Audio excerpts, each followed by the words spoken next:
Hello everyone and welcome to another episode of John Matrixx Talks Movies. Today, I will give my spoiler review of The Predator. Thanks for joining me today. If this is your first time, please hit subscribe to catch future videos from me.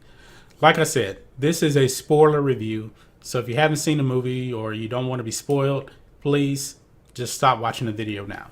But anyway, we're going to jump right into this. This Predator movie is different than other Predator movies. All of the other Predator movies are about the hunt. The Predator hunting humans for sport. That is not the case in this movie.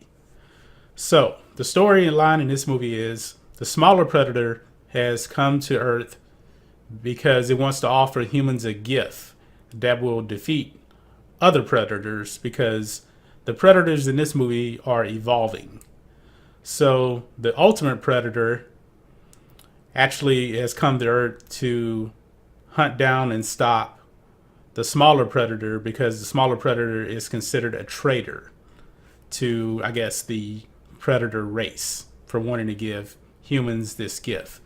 So that is, in a nutshell, the storyline of this movie. Now, let's talk about some of the things I did like about this movie. First off, you do get to hear the Alan Silvestri score from the original Predator. And it's actually used quite a bit.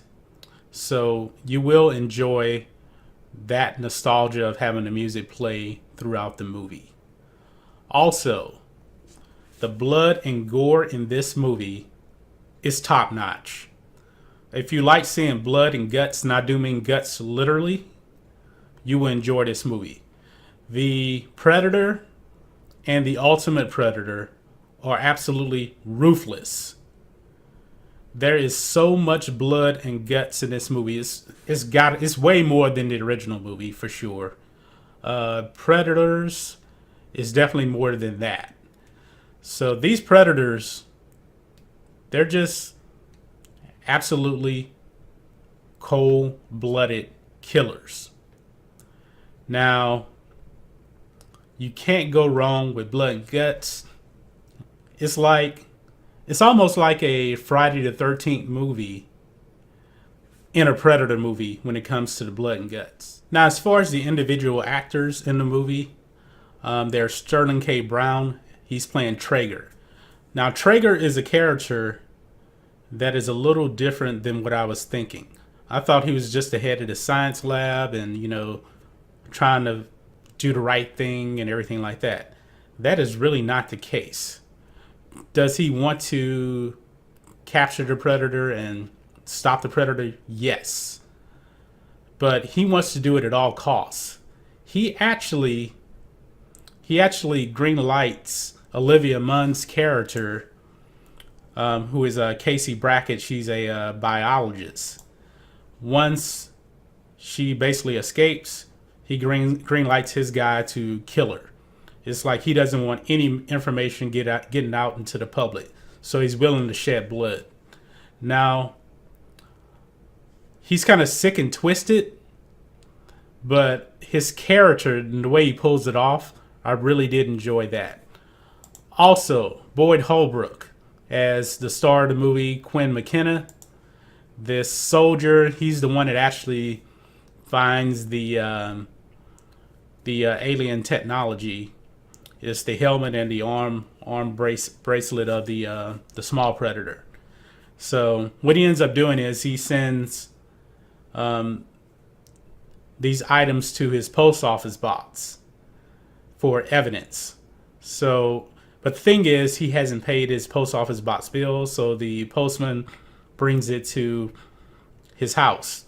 That's where his son actually gets into the box, opens it up, and starts playing with the technology. And what's actually pretty cool, you do get to see that the mass of the Predator is actually more technologically advanced than you actually thought. It kind of has a self-defense system, like if it's threatened, it will automatically shoot. And you see that when his son Rory goes trick-or-treating in this mass, he ends up killing the owner of this house. So it's something that you never really seen in this movie. Now, let's jump into a few things that I did not like about this movie. Now, I did say I did like that the Alan Silvestri score was implemented into this movie quite a bit. But there's also new music that is also implemented into the movie as well. Now, they don't work together. It sounds like two totally different scores for different movies. The Alan Silvestri score is definitely more Predator-like, and the new music is not. It's kind of action adventure, but you don't get that sci-fi feel with the music, the new music for this movie. Now, the comedic elements and the cursing in the movie really kind of falls flat. Now, the new team of characters that are helping Quinn McKenna to hunt down the Predator and the Ultimate Predator, they are military people that have some psychological issues. So there's a whole bunch of comedy that I don't think works. And there's especially one scene where one of the guys is talking to Olivia Munn's character, and it just falls really flat. And he's talking about doing sets or something, but he has Tourette's, and he's like, no, I was saying this, and I was like, oh man, this really doesn't work too well. Also, there's F-bombs all throughout the movie. One particular thing that didn't work, Rory McKenna drops an F-bomb when he's talking to Sterling K. Brown, and it seems very, very forced, and it runs very, very flat. It doesn't work. Now, I get why there's a lot of, cursing F-bombs. It's a Predator movie, and a lot of it does work, but it is noticeable when it's actually forced. So, it kind of misses the bullet right there. Now, I have to address the Predator dogs. The CGI on the Predator dogs was horrible. It was noticeable that the Predator dogs were fake. Also, I don't even agree with putting the Predator dogs in a movie because they're pretty much worthless. They attack the team on this football field. One of them actually gets killed, and they have the other one. The other one, I guess, is wounded, and they just let the Predator dog go. And I'm like, why did they just let the Predator dog go? The Predator dog shows back up in the next scene, and he's not even a threat. And Casey Brackett basically wants to, keep the Predator dog and study him for analysis and everything. But the Predator dog doesn't really do anything else in the rest of the movie.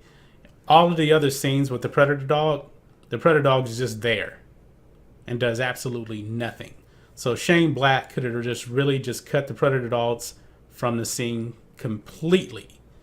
And it probably would have made the movie a little bit better if you just cut the Predator. Now, the entire movie is about the gift that the smaller Predator brought to the human race to defeat the other Predators. Because the Ultimate Predator, and you actually see this in the movie, all of the Predators, they find out that they actually have human DNA. So when the Predator actually kills and takes out the head and the spine, I guess they do some kind of experiment and they implement it into their own DNA. So that's how Predators had human DNA. So they keep evolving. So one of my biggest problems with this movie is, why did the smaller Predator actually come to the Earth to give humans a gift to defeat these more evolved Predators? Because this smaller Predator, if he's trying to help the humans, why in this movie is the smaller Predator still killing humans? It doesn't really make any sense. Now, the action's pretty cool, and it's very, very gory when that smaller Predator kills people in the science lab. I was like, yes. But once you find out that he's actually giving a gift to humans and he's still killing humans, it doesn't really make any sense. Now, at the end, you actually find out the gift. The gift is basically like this arm bracelet, and when the scientist put it on, it basically goes over his whole body, and he gets like a predator suit with all the technology and the weaponry.